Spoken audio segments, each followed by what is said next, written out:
অধ্যায় দ্বিতীয় সংখ্যাযোগ। সঞ্জয় বললেন অর্জুনকে। এইভাবে অনুতপ্ত, ব্যাকুল এবং অশ্রুসিক্ত দেখে কৃপায় আবিষ্ট হয়ে মধুসূদন শ্রীকৃষ্ণ বন্ধুভাবে অতি মিষ্টি স্বরে এই কথাগুলি বললেন। ভগবান বললেন, প্রিয় অর্জুন, এই ঘোর সংকটময় যুদ্ধস্থলে যারা প্রকৃত জীবনের মূল্য বোঝে না, সেসব অনার্যের মতো শোকানল তোমার হৃদয়ে কিভাবে প্রজ্বলিত হলো? এই রকমের মনোভাব তোমাকে স্বর্গলোকে উন্নীত করবে না, পক্ষান্তরে তোমার সমস্ত যশরাশি বিনষ্ট হবে। হে পার্থ, এই অসম্মানজনক ক্লীবত্বের বশীভূত হও না। এ ধরনের আচরণ তোমার পক্ষে অনুচিত। হে পরন্তপ, হৃদয়ের দুর্বলতা পরিত্যাগ করে উঠে দাঁড়াও। অর্জুন বললেন, মধুসূদন, এই যুদ্ধক্ষেত্রে ভীষ্ম এবং দ্রোণের মতো পরম পূজনীয় ব্যক্তিদের কেমন করে আমি বাণের দ্বারা প্রতিদ্বন্দ্বিতা করব? আমার মহানুভব শিক্ষাগুরুদের জীবন হানি করে এই জগৎ ভোগ করার থেকে বরং ভিক্ষা করে জীবন ধারণ করা ভালো। তারা জড়জাগতিক লোভার্থী হলেও আমার গুরুজন। তাদের হত্যা করা হলে যুদ্ধলব্ধ ভোগ যে রক্তমাখা হবে। তাদের জয় করা ভালো না তাদের দ্বারা পরাজিত হওয়া ভালো, তাও আমি বুঝতে পারছি না। এই রণাঙ্গনে আমাদের সামনে উপস্থিত হয়ে ধৃতরাষ্ট্রের যে পুত্ররা তাদের হত্যা করা হলে আমার আর বেঁচে থাকতে ইচ্ছে করবে না। কার্পণ্যজনিত দুর্বলতার প্রভাবে আমি এখন কিং কর্তব্য বিমূঢ় হয়েছি। আমার কর্তব্য সম্বন্ধে বিভ্রান্ত হয়ে আমি তোমাকে জিজ্ঞাসা করছি, এখন কি করা আমার পক্ষে শ্রেয়কর? এখন আমি তোমার শিষ্য, সর্বতোভাবে তোমার শরণাগত। দয়া করে তুমি আমাকে শিক্ষা দাও। আমার ইন্দ্রিয়গুলিকে জ্বালিয়ে দিচ্ছে যে শোক, তা কিভাবে আমি দূর করব তা আমি জানি না। স্বর্গের দেবতাদের মতো আধিপত্য নিয়ে প্রতিদ্বন্দ্বিতা বিহীন রাজ্য এই পৃথিবীতে লাভ করলেও আমার এই শোকের বিনাশ হবে না। সঞ্জয় বললেন। এইভাবে তার মনোভাব ব্যক্ত করে গুরাকেশ অর্জুন তখন হৃষীকেশকে বললেন, হে গোবিন্দ, আমি যুদ্ধ করব না। বরং এই বলে তিনি মৌন হলেন।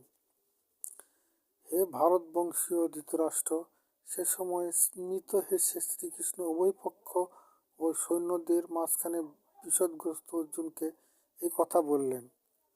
ভগবান বললেন, তুমি প্রজ্ঞের মতো কথা বলছো, অথচ যে বিষয়ে শোক করা উচিত নয় সে বিষয়ে শোক করছো। যারা যথার্থই পণ্ডিত তারা কখনো জীবিত বা মৃত কারোর জন্য শোক করে না। এমন কোনো সময় ছিল না যখন আমি, তুমি এবং এই সমস্ত রাজারা ছিল না, এবং ভবিষ্যতেও কখনো আমাদের অস্তিত্ব বিনষ্ট হবে না। দেহ যেভাবে কৌমার, যৌবন এবং জরার মাধ্যমে দেহের রূপ পরিবর্তন করে চলে, মৃত্যুকালে ওই দেহই এক দেহ থেকে অন্য দেহে দেহান্তরিত হয়। স্থিতপ্রজ্ঞ ব্যক্তিরা কখনো এই পরিবর্তনের মোহমান হয় না। হে কুন্তীয়, ইন্দ্রিয়ের সঙ্গে বিষয়ের সংযোগের ফলে যে অনিত্য সুখ ও দুঃখের অনুভব হয়, সেগুলি যেন শীত এবং গ্রীষ্ম ঋতুর গমনাগমনের মতোই। হে ভরতকুল প্রদীপ, সেই ইন্দ্রিয় অনুভূতির দ্বারা প্রভাবিত না হয়ে সেগুলি সহ্য করার চেষ্টা করো।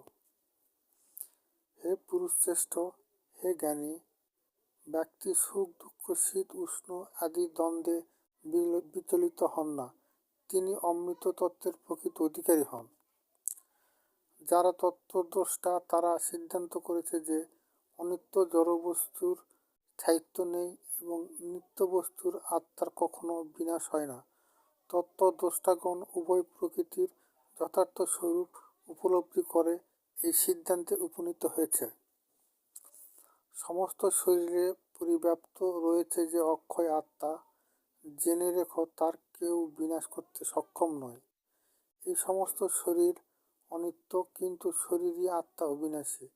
সেই আত্মা অতি সূক্ষ্মত্ব হেতু অপরিমেয়। অতএব হে ভারত, তুমি শাস্ত্রবিহিত স্বধর্ম পরিত্যাগ না করে যুদ্ধ করো। যিনি জীবসত্তাকে হন্তা বলে মনে করেন কিংবা যিনি একে নিহত বলে ভাবেন, তারা উভয়ই আত্মার প্রকৃত স্বরূপ জানে না, কারণ আত্মা কাউকে হত্যা করে না বা কারো দ্বারা নিহত হন না। আত্মা কখনো জন্ম হয় না বা মৃত্যু হয় না, এবং পুনঃ তার উৎপত্তি বা বৃদ্ধি হয় না। তিনি জন্মরহিত, শাশ্বত, নিত্য এবং নবীন। শরীর নষ্ট হলেও আত্মা কখনো বিনষ্ট হয় না।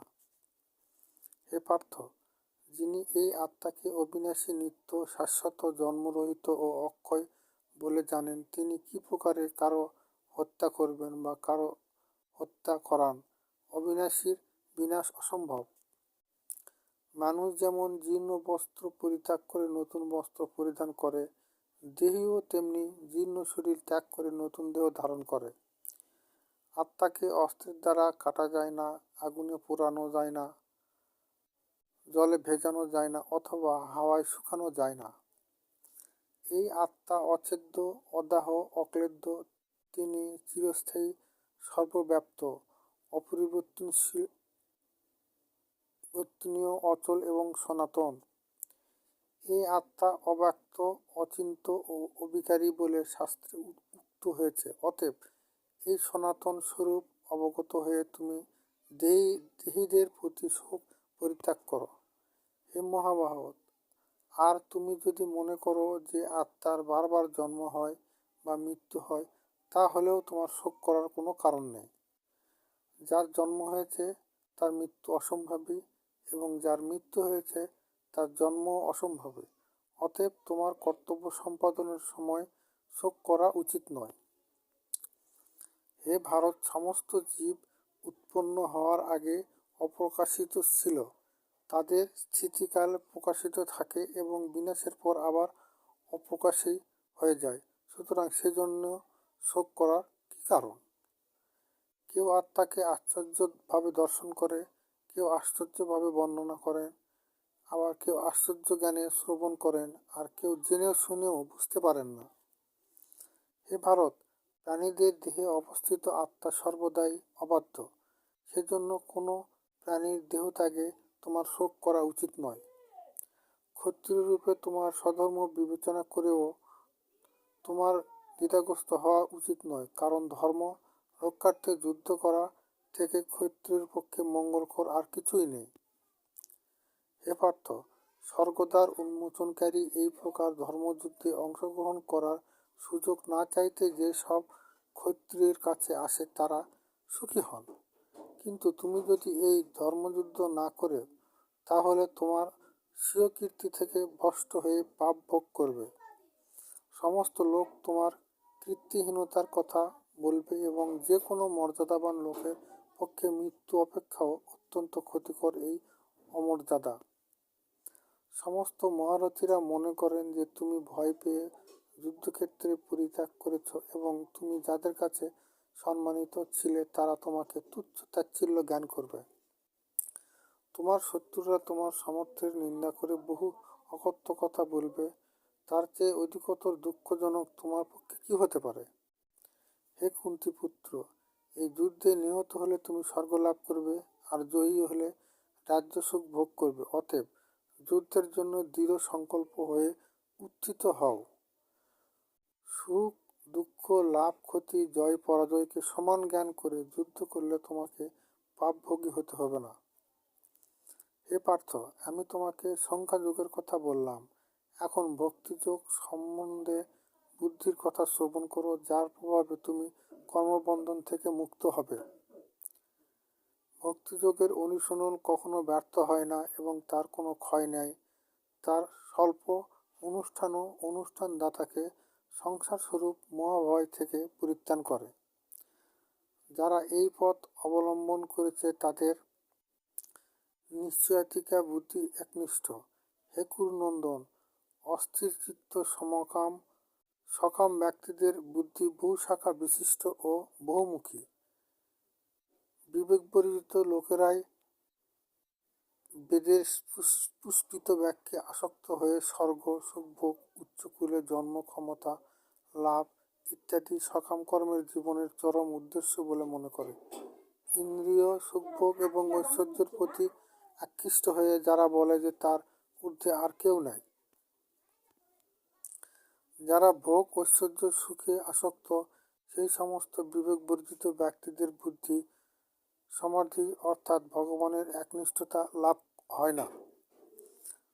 বেদে প্রধানত জড় প্রকৃতির তিনটি গুণ সম্বন্ধে বলা হয়েছে।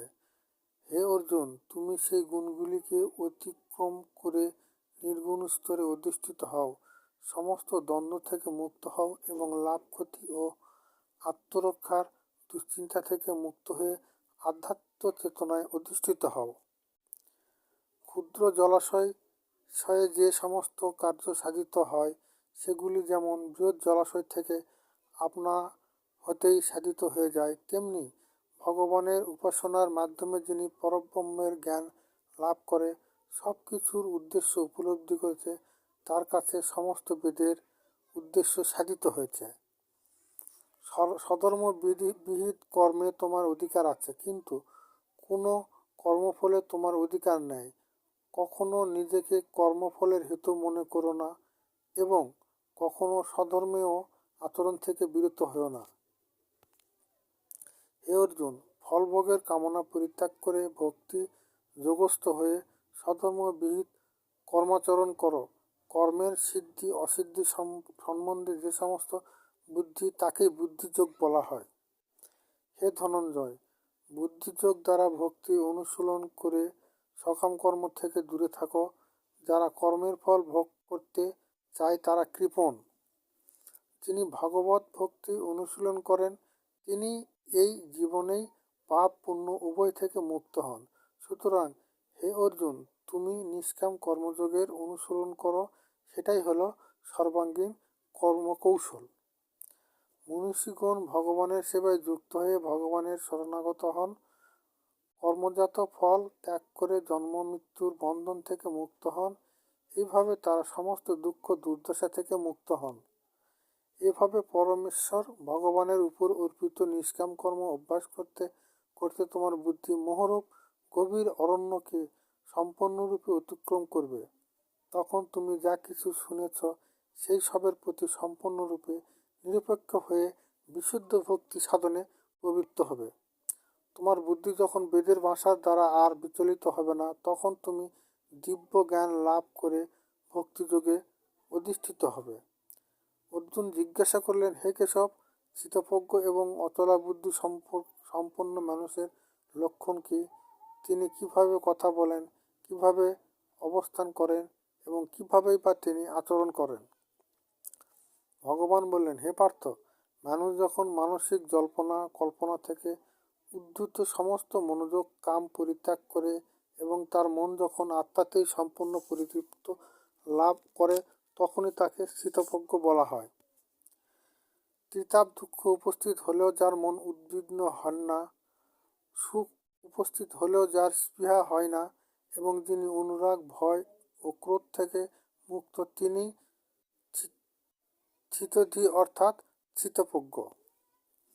জড়জগতের যিনি সমস্ত জড় বিষয়ে আসক্তি রহিত, যিনি প্রিয় বস্তু লাভে আনন্দিত হন না এবং অপ্রিয় বিষয় উপস্থিত হলেও দুঃখিত হন না, তার চেতনা পূর্ণ জ্ঞানে অধিষ্ঠিত হয়েছে। কর্ম যেমন তার অঙ্গসমূহ তার কঠিন বহিরাবরণের মধ্যে সংকুচিত করে, তেমনি যে ব্যক্তি তার ইন্দ্রিয়গুলিকে ইন্দ্রিয়ের বিষয় থেকে প্রত্যাহার করে নিতে পারেন, তার চেতনা চিন্ময় জ্ঞানে অধিষ্ঠিত।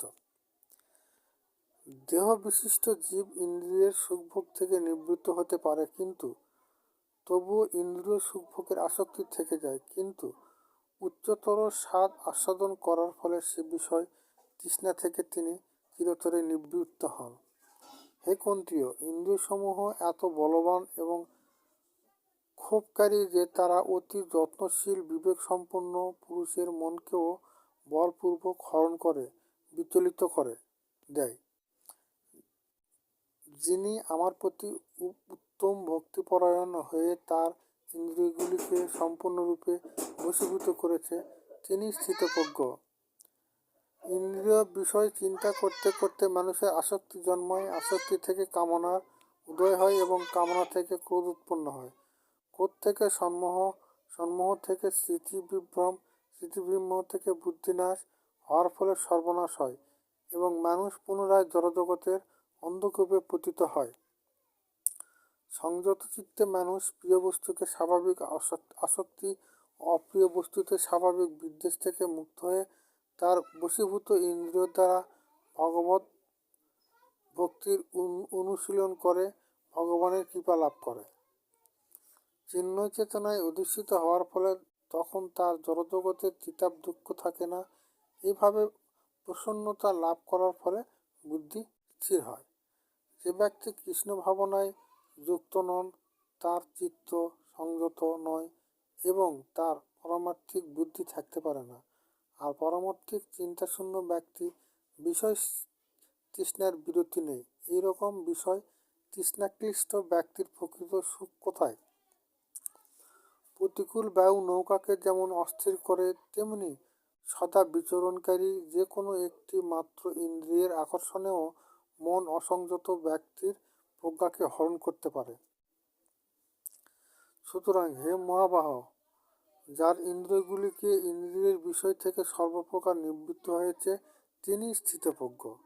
সমস্ত জীবের পক্ষে যা রাত্রিস্বরূপ স্থিতপ্রজ্ঞ সেই রাত্রিতে জাগরিত থেকে আত্মবুদ্ধিনিষ্ঠ আনন্দকে সাক্ষাৎ অনুভব করেন।